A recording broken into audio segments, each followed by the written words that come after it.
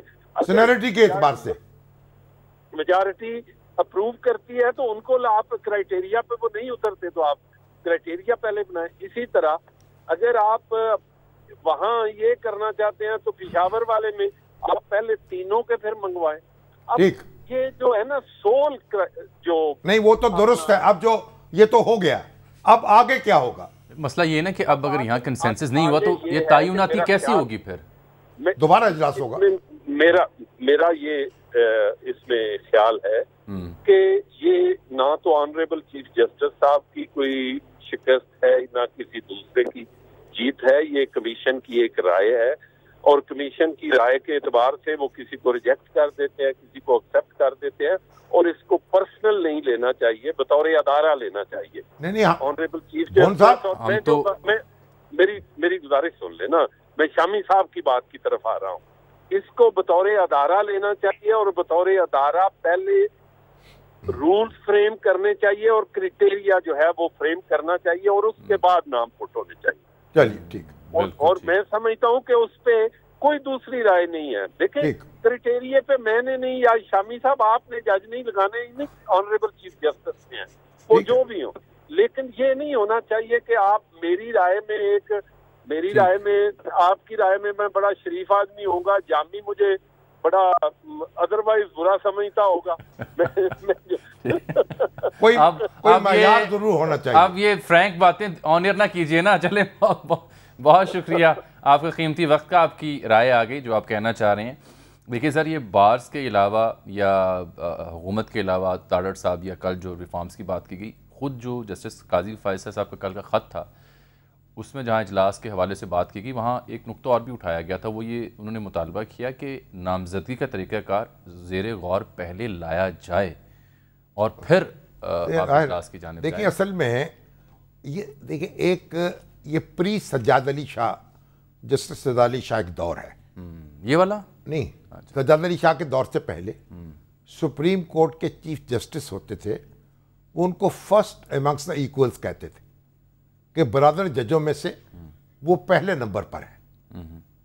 لیکن سجاد علی شاہ صاحب، پھر اس کے بعد جو افتخار چودھری صاحب آئے، پھر ثاقب نثار صاحب آئے، ان لوگوں نے اس کو ایک ایسا وہ فوجی کمانڈر بن گئے، وہ جوڈیشل کمانڈر کے طور پر انہوں نے بیہیو کیا. اور اس کے نتیجے میں انہوں نے اپنے بردر جج ہیں ان کو نظر انداز کیا ان کی رائے کو. تو اب یہ وقت آ گیا ہے کہ ہم اپنی روایات پر واپس چلے جائیں. فاضل چیف جسٹس ایک مشاورت کے ساتھ معاملات طے کریں تاکہ یہاں جو ہے یہ ایسا نہیں ہے, یہاں کو حکم کا معاملہ نہیں ہوتا, ٹھیک ہے نا. فوج میں تو آپ ڈسپلن لائیں گے نا, یا باقی یہ معاملہ نہیں ہوتا. اور سپریم کورٹ ایک تقاضا کرتی ہے کابینہ سے کہ فیصلے وہ کرے, وزیر اعظم نہ کرے. وزیر اعظم کی پاورز جو ہیں ان پہ قدغن لگائی جاتی ہے اور یہاں جو ہیں وہ پر لگائے جاتے ہیں. ایک مسئلہ بھی یہ ہو جائے گا نا, اگر یہ اتفاق رائے نہ ہو سکا اگلے اجلاس میں, اتفاق رائے کی ضرورت نہیں ہے, میجورٹی سے فیصلہ کریں. اگر نہ ہو سکا, تعیناتی نہ ہو سکی, تو جسٹس سجاد علی شاہ صاحب تو ریٹائر ہو رہے ہیں, ٹھیک ہے, اس کے بعد یہ 12 جج رہ جائیں گے, ایک مہینے بعد ریٹائر. ہاں جی, 17 ججز ہونے چاہیے, اور پھر وہ قیامت نہیں برپا ہو جائے گی. سر ایک زمانے میں 8 جج ہوتے تھے, پھر 10 ہو گئے, پھر 11 ہو گئے. آپ کو یاد ہوگا جب فل کورٹ بنانے کی استدعا پی ڈی ایم کر رہی تھی تو ایک ریمارکس کچھ یوں بھی تھے کہ باقی کیسز پر حرج پڑتا ہے, درست ان ہے, پہ توجہ نہیں ہم دے سکتے. بھائی بات تو جب ججز 5 کم ہو جائیں گے, وہ مقرر ہوں گے نا بھائی, جلدی کیا ہے, آج نہیں ہوں گے کل ہو جائیں گے, کل نہیں ہوں گے پرسوں ہو جائیں گے, ہونا تو ہے نا. چلیے آپ ذرا سیاست پہ آئیں سر. ہاں, سیاست پہ اب صورتحال یہ ہے, اس کا کیا ہوا, وہ جو ڈالر معاملہ تھا, ڈالر رکھا ہے موضوع ہم نے, اصل تو اہم بات نہیں وہ کرتے ہیں, بالکل کرتے ہیں, پہلے سیاست تو کر لینا, کیونکہ اس کی سیاست تو جان چھوڑی نہیں رہی. شامی صاحب سیاست کی وجہ سے تو ڈالر یہاں پہنچا ہے, یہ جو سیاسی عدم استحکام افغانستان کو جا رہی ہے 2 ارب ڈالر. صاحب سے ہم نے رابطہ کیا, ان سے بات کرتے ہیں. ذرا یہ پہلے سیاسی صورتحال کر لیں ہم, کیونکہ پی ڈی ایم کی قیادت نے سر جوڑے ہوئے ہیں. آج شاہد خاقان عباسی صاحب مخاطب ہوئے ہیں, محترمہ مریم نواز, نواز شریف صاحب, حضرت مولانا, انہوں نے باقاعدہ دعوت دی ہے پی ڈی ایم میں, پیپلز پارٹی این پی کو کہ آپ شامل ہو جائیں. اور اس وقت تو وہ شامل نہیں ہے نا, اس وقت شامل اب پی ڈی ایم کا اجلاس دوبارہ بلانا یہ بڑا معنی خیز ہے. ہاں معنی خیز ہے.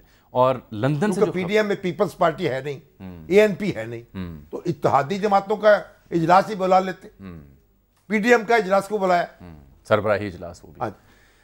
تو دوسری طرف لندن سے بڑی دلچسپ خبریں ہیں کہ نواز شریف صاحب نے پارٹی قیادت سے مرکزی حکومت چھوڑنے پر بات چیت شروع کر دی. ایک تو نواز شریف صاحب کی جو خاموشی رہی اسپیچ میں, عملی طور پر ان کا کوئی بیان بھی ایسا نہیں آیا صورتحال پر, وہ بڑی معنی خیز ہے. پھر یہ ایک سے زائد ذرائع ہمیں تصدیق کر رہے تھے کہ وہاں جو لندن بیٹھی قیادت ہے وہ موجودہ صورتحال پر کچھ اور رائے رکھتی, اور جب حکومت لی گئی تب بھی کچھ اور رائے رکھتی تھی.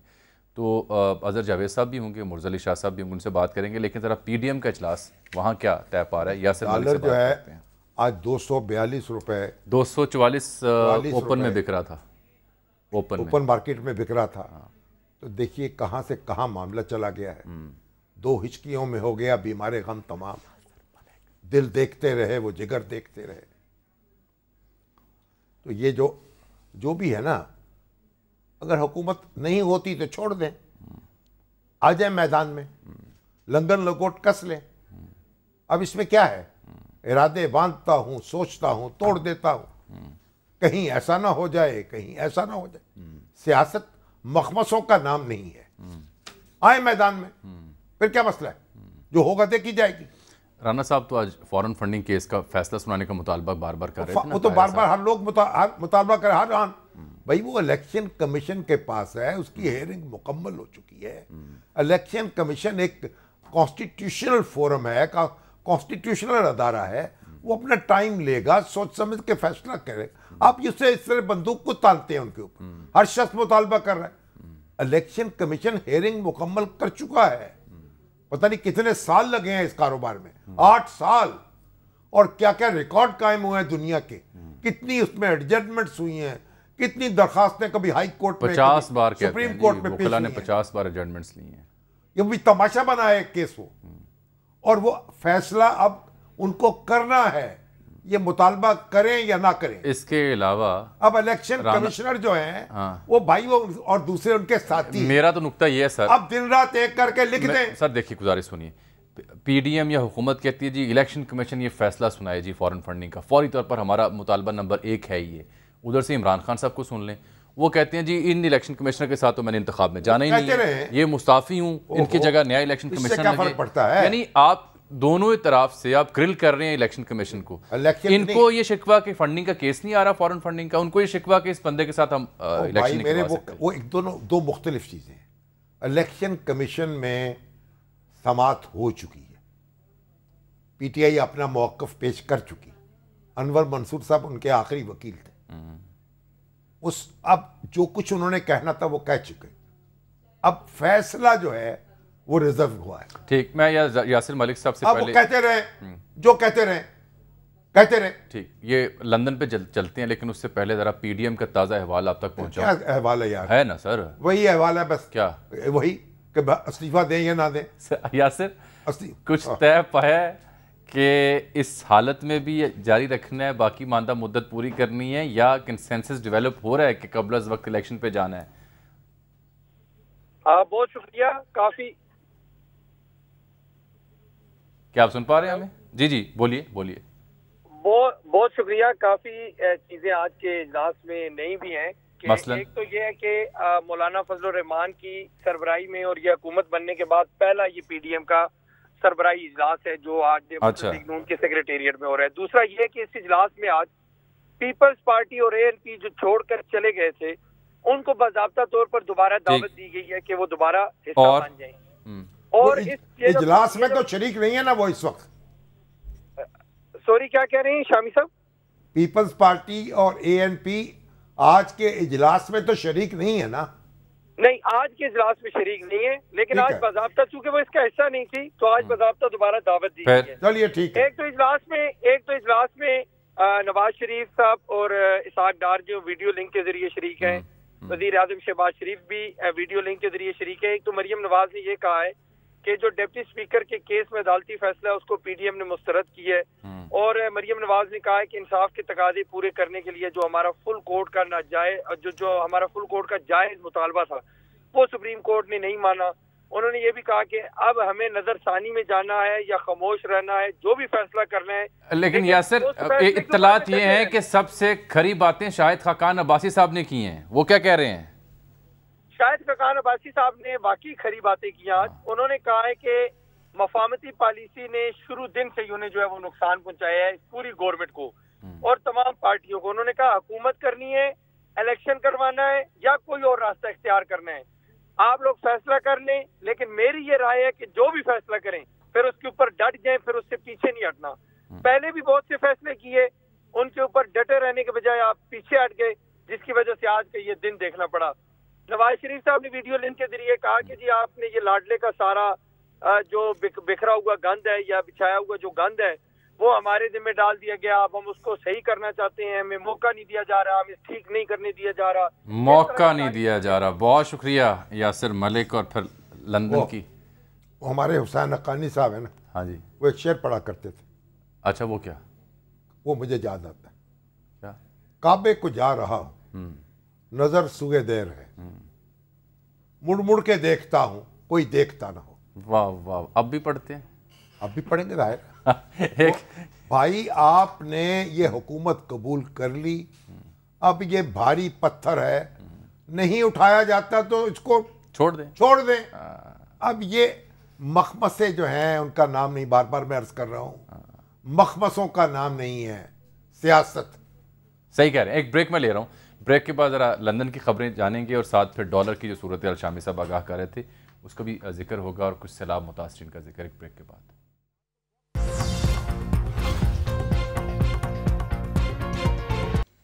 ویلکم بیک ناظرین. بات ہو رہی ہے پی ڈی ایم کی قیادت آج مل بیٹھی تھی اور وہاں بھی رہنماؤں نے غم و غصے کا اظہار کیا, موجودہ صورتحال سیاسی منظرنامے پر اپنی رائے کا اظہار کیا, لیکن یہ طے نہیں ہو پایا کہ حکومت جاری رکھنی ہے یا قبل از وقت انتخابات کی جانب جانا ہے, اور کیا نواز شریف صاحب واپس آ رہے ہیں یا نہیں آ رہے, اسحاق ڈار صاحب واپس آ رہے ہیں یا نہیں آ رہے, یہ بھی طے نہیں ہوا. البتہ لندن سے یہ خبریں ہیں کہ پاکستان مسلم لیگ نون کے ہاں فیصلہ ساز جو قوتیں ہیں, قیادتیں ہیں, ان کے ہاں رائے تقسیم ہے موجودہ صورتحال کو لے کر کے, اور مرکزی حکومت چھوڑنے پر بھی بات چیت ہو رہی ہے. کس ہنگام ہو رہی ہے, کیوں ہو رہی ہے, مرزا علی شاہ صاحب سے بات کریں گے اور پھر اظہر جاوید صاحب سے بات کریں گے.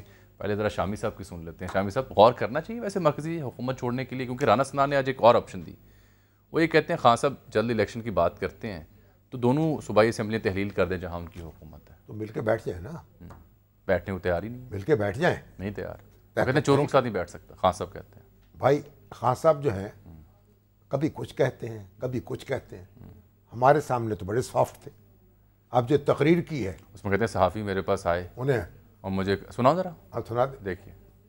ایک سے ایک بڑا ملک کا ڈاکو بیٹھ گیا ٹیبل پہ اور ایک سے ایک شروع ہو گیا برا, کوئی عدالتوں کو برا بھلا کہنا, تھریٹن کرنا, یعنی دھمکیاں دینا.